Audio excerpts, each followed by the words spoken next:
अस्सलाम वालेकुम dear students. मैं हूं इंजीनियर मोहम्मद अदनान ख़ान और आप देख रहे हैं मेरा यूट्यूब चैनल बीइंग इंजीनियर। आज की जो मेरी वीडियो है ये एक स्टूडेंट का क्वेश्चन था मेरे से, सर मैंने डीएई कर लिया है तो आगे मेरे पास क्या ऑप्शंस हैं, मैं क्या कर सकता हूं, मैं क्या करूं। तो उसके लिए ये वीडियो मैंने बनाई है ताकि जितने भी मेरे स्टूडेंट्स हैं वो इससे मुस्तफ़ीद हो सकें, इससे कुछ फ़ायदा पहुंच सके उनको, उनका थोड़ा मैं गाइड कर सकूं कि आगे उनके पास क्या क्या रास्ते हैं और किन रास्तों पे चल के वो आगे अपना करियर बना सकते हैं। तो इस वीडियो में आपको मैं बताऊंगा कि कौन कौन सी जॉब्स हैं जो डीएई वाले कर सकते हैं, और अगर आप मज़ीद आगे पढ़ना चाहते हैं तो उसके लिए टेस्ट प्रिपरेशन जो है वो आप कहाँ से कर सकते हैं, किन बुक्स के ज़रिए कर सकते हैं, या कौन सी वेबसाइट्स हैं जिसके ज़रिए आप टेस्ट की तैयारी कर सकते हैं और अपना करियर बना सकते हैं। तो चले शुरू करते हैं। सबसे पहले ये है कि आपने डीएई किया है तो इसके फ़ायदे क्या होंगे आपको एज एसोसिएट इंजीनियर, आपको क्या क्या फ़ायदे हो सकते हैं, और अगर आपने अभी डीएई चूज़ नहीं किया तो आपको क्यों डीएई चूज़ करना चाहिए। तो उसके लिए मैं आपको बताता हूँ कि फर्स्ट ऑफ़ ऑल ये एक प्रोफेशनल डिग्री है। प्रोफेशनल डिग्री ये है कि आप आगे इसको अपनी आमदन का ज़रिया बना सकते हैं। जैसे कि एग्जांपल मैं दूं एफएससी की, एफएससी करने के बाद आपके पास कोई ऐसी वैकेंसी नहीं होती जो एफएससी की बेस्ड पे आप अप्लाई कर सकें। तो डिप्लोमा जो है ये एक प्रोफेशनल डिग्री है, इस बेस पे आप मुख्तलिफ वैकेंसीज़ के लिए जो एसोसिएट इंजीनियर्स के लिए आती हैं उसके लिए आप अप्लाई कर सकते हैं। तो इसलिए ये एक प्रोफेशनल डिग्री कहलाती है। तो 13 इयर्स एजुकेशन होती है, ये मैट्रिक के बाद 3 साल का डिप्लोमा होता है। तो उसके बाद अपना करियर आप as an associate engineer start कर सकते हैं किसी भी। आगे मैं आपको बताऊंगा कि मुख्तलिफ डिपार्टमेंट्स हैं जो डीएई के लिए सीट्स ऑफर करते हैं। More post announcement as compare to engineers, अगर फॉर एग्जांपल इंजीनियर के लिए 1 या 2 या 3 पोस्ट अनाउंस होती हैं तो उसके मुकाबले में डीएई इंजीनियर्स के लिए उसका मल्टीपल ऑफ 4 कर लें या मल्टीपल ऑफ 5 कर लें, इतनी ज़्यादा जॉब्स अनाउंस होती हैं, चाहे वो सिविल की हों, इलेक्ट्रिकल की, इलेक्ट्रॉनिक्स की, या किसी और डिप्लोमा कोर्स की हो सकती हैं। एट्रैक्टिव जॉब है। एट्रैक्टिव जॉब इसलिए कि हर बंदे का एक ख्वाब होता है, जैसे मैंने कहा कि ये एक ड्रीम जॉब है इंजीनियर बनने के लिए, और सबसे एक शॉर्टेस्ट पाथ है कि आप इंजीनियरिंग की फील्ड में इंटर हो जाते हैं और एज एन एसोसिएट इंजीनियर अपना प्रोफेशन स्टार्ट कर सकते हैं। दूसरे इसमें एक चीज़ है कि बीएससी इंजीनियर्स आर बैंड। ये एक अच्छी चीज़ है आपके लिए। पहले तो ये था कि कोई भी सब इंजीनियर की पोस्ट, जैसे कि एसोसिएट इंजीनियर की कोई पोस्ट अनाउंस हुई है तो उस पर इंजीनियर्स भी अप्लाई कर देते थे। तो अभी इस पे बैन लग गया है। इरिगेशन डिपार्टमेंट और बहुत से और डिपार्टमेंट्स हैं जिन्होंने बैन लगा दिया कि भाई जो मिनिमम क्वालिफिकेशन डीएई पूरी करेगा वो ही सिर्फ इस पोस्ट के लिए अप्लाई कर सकता है, इंजीनियर्स अप्लाई नहीं कर सकते। ये एक अच्छी चीज़ है डिप्लोमा ऑफ एसोसिएट इंजीनियर्स के लिए। और जो डीएई स्टूडेंट्स होते हैं ये practically more efficient and sound होते हैं, क्योंकि डीएई में इनको ज़्यादातर प्रैक्टिकल्स करवाए जाते हैं बनिस्बत थ्योरी के, जबकि इंजीनियर्स जो हैं उनका ज़्यादातर जो कंसर्न होता है उनका वो थ्योरी के साथ होता है, रिसर्च बेस्ड होता है। जबकि जो डीएई इंजीनियर्स होते हैं, एसोसिएट इंजीनियर्स होते हैं, इनका प्रैक्टिकल की तरफ ज़्यादा रुझान होता है और ये मोर ज़्यादा एफिशिएंट और साउंड होते हैं प्रैक्टिकली। और आगे मैं आपको मुख्तलिफ साइट्स भी बताऊंगा कि कहाँ से आप इसकी टेस्ट की प्रिपरेशन कर सकते हैं अगर आप आगे मज़ीद पढ़ना चाहते हैं। तो उसमें कुछ स्पेसिफिक साइट्स हैं जिनसे आप तैयारी करके टेस्ट के लिए तैयारी कर सकते हैं और इंशाल्लाह क्वालिफाई भी कर जाएंगे। अच्छा, अब कौन कौन से गवर्नमेंट या पब्लिक सेक्टर्स हैं जिनमें वैकेंसीज अनाउंस होती हैं डिप्लोमा ऑफ एसोसिएट इंजीनियर्स के लिए। उसमें एफपीएससी है, फेडरल पब्लिक सर्विस कमीशन। इसमें वक्तन फ़वक्तन डीएई के लिए मुख्तलिफ डिपार्टमेंट्स में, रेलवे में, इरिगेशन में वैकेंसीज आती रहती हैं। केपीएससी है, सिमिलरली ये प्रोविंशियल लेवल का सर्विस कमीशन है जिसमें मुख्तलिफ वैकेंसीज आती रहती हैं। paperpk.jobs ये एक वेबसाइट है जिसमें मुख्तलिफ अखबारात में जितनी वैकेंसीज शाया होती हैं वो इस वेबसाइट पे आपको अवेलेबल होती हैं। सिमिलरली पेपर एड्स ये भी इसी किस्म की वेबसाइट है, मुख्तलिफ एडवर्टाइजमेंट्स आती रहती हैं इसके ऊपर। एनटीएस क्या है जी, नेशनल टेस्टिंग सर्विस। ये एक साइट है जो मुख्तलिफ पब्लिक सेक्टर्स जो हैं जहाँ पे अगर वैकेंसीज हों तो वो इनके थ्रू अपने टेस्ट कंडक्ट करवाती हैं। इसी तरह PTS है, Pakistan testing service, ATS allied testing service और ईटा। तो ये कुछ टेस्टिंग सर्विसेज हैं जिनको पब्लिक सेक्टर एक कॉन्ट्रैक्ट असाइन कर देते हैं कि हमें इतने इंजीनियर्स या इतने वो चाहिए और इनके लिए हमें टेस्ट कंडक्ट करके दें। तो इनकी वेबसाइट्स आप वक्तन फ़वक्तन सर्च किया करें, मुख्तलिफ वैकेंसीज आती रहती हैं इन पे। और as an commissioned officer in arm forces, Pak army, navy और एयर फोर्स में भी आप DI के बाद अप्लाई कर सकते हैं। इसमें टेक्निकल कैडेट कोर्स है, TCS जिसको कहा जाता है, जो कि FSC या DI के बाद अप्लाई करते हैं आप। और अगर आपके 70% मार्क्स हैं तो आप इसके लिए एलिजिबल होंगे। और 4 साल मज़ीद पढ़ने के बाद आप एज अ कैप्टन जो है अपना करियर शुरू कर सकते हैं। ये कुछ टॉप इंजीनियरिंग फर्म्स हैं इन पाकिस्तान, जिसमें नेशनल इंजीनियरिंग सर्विसेज ये कंसल्टेंसी है, डेस्कॉन, ज़ेहान इंजीनियर्स, इनकी भी अपनी मुख्तलिफ वेबसाइट्स बनी हुई हैं। वेबसाइट्स पे भी जाके ये आप जॉब्स वगैरह का देख सकते हैं कि जॉब्स अनाउंस हुई हैं या नहीं हुई सब इंजीनियर के लिए। NLC, FWO, तो ये मुख्तलिफ कंसल्टेंसीज और कंट्रैक्टर्स हैं जो आपको जॉब्स ऑफ़र कर सकती हैं। जॉब सर्च करना चाहते हैं तो ये कुछ ऑनलाइन वेबसाइट्स हैं जिनके ऊपर आपने ऑनलाइन CV बनानी होती है। अपने क्रेडेंशियल्स जितने भी आपके क्वालिफ़िकेशन, आपकी स्किल्स, आपने इसके ऊपर ऑनलाइन एंटर करनी होती हैं।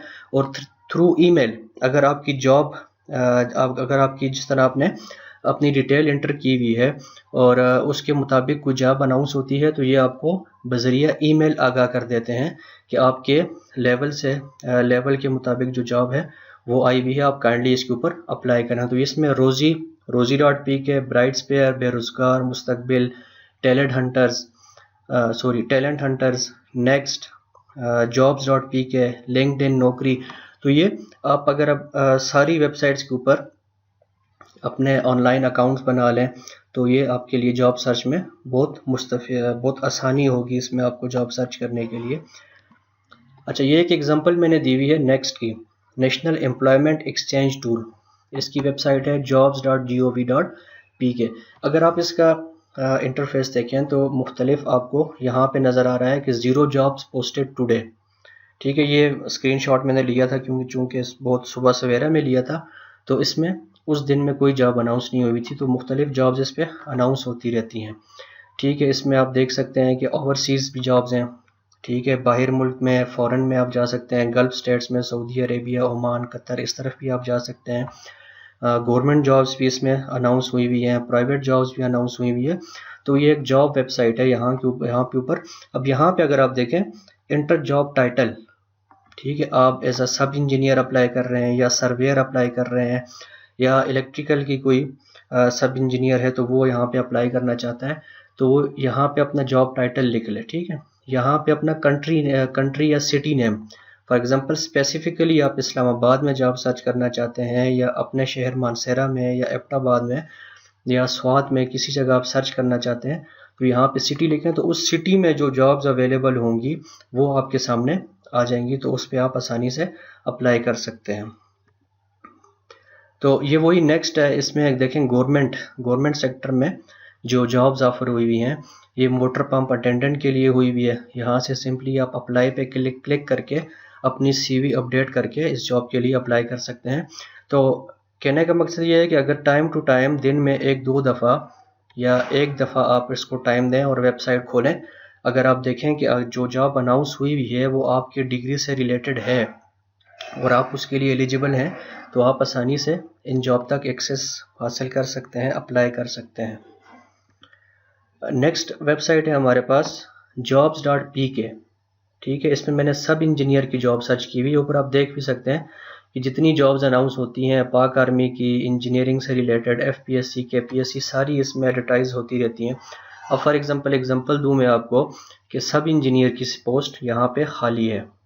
ठीक है, इसी तरह यहाँ पे सब इंजीनियर सिविल की सीट खाली है, सब इंजीनियर इलेक्ट्रिकल की, इसी तरह इलेक्ट्रॉनिक्स, और मुख्तलिफ जॉब्स यहाँ पे एडवर्टाइज होती रहती हैं। तो आपको करना क्या है कि इन साइट्स को दिन में कम से कम एक दफ़ा या 2-3 दिन बाद आपने इनको चेक करते रहना है कि कोई नई जॉब अनाउंस हुई है या नहीं हुई। अच्छा, अब अगर आप आगे पढ़ना चाहते हैं, टेस्ट की प्रिपरेशन करना चाहते हैं, तो उसके लिए एक एग्जांपल स्मार्ट स्टडी होनी चाहिए आपके लिए कि पूरी किताबें पढ़ने के अलावा बजाय आप कुछ स्पेसिफिक पार्ट्स जो हैं वो अगर कोई जॉब है तो उसके लिए उसका सिलेबस दिया गया होता है, तो पहले उस सिलेबस को देख लें कि सिलेबस में है क्या चीज़। फॉर एग्जांपल ये एक सब इंजीनियर की जॉब है DI सिविल की, इसमें कहा गया है कि 60% जो है DI सिविल से आएगा, मतलब यानी जो किताबें आपने 3 सालों में पढ़ी हैं उसमें से 60% आएगा। ये ज़्यादातर MCQs बेस्ड होता है, मल्टीपल चॉइस क्वेश्चंस होते हैं इसमें, तो 60% आपके सिविल की किताबों में से आएगा, या वो पीछे जो आपको मैंने वेबसाइट्स बताई हैं वहाँ से भी आप तैयारी कर सकते हैं। इंग्लिश का 20% होगा, जनरल नॉलेज 10% होगा, इस्लामियात 5%, पाक स्टडी 5%। तो ये एक स्मार्ट स्टडी का तरीका है कि आपको पता हो कि आपने सिविल के लिए जो अपनी किताबें पढ़ी हैं उसमें से कितना आ रहा है, इंग्लिश में से कितना आ रहा है, जनरल नॉलेज, इस्लामियात और बाकी चीज़ें। और ये एक और वैकेंसी है ट्रेसर के लिए, इसमें देखें ये स्पेसिफिक जॉब है, सर्वे के लिए होगी या सिविल सर्वेयर के लिए जॉब अनाउंस हुई है। उसमें कहा गया है कि इंग्लिश 20%, जनरल 10%, इस्लामियात 10%, पाक स्टडी 10%, इसी तरह ऑटो कैड से रिलेटेड कुछ MCQs होंगे और सर्वे से रिलेटेड कुछ MCQs होंगे।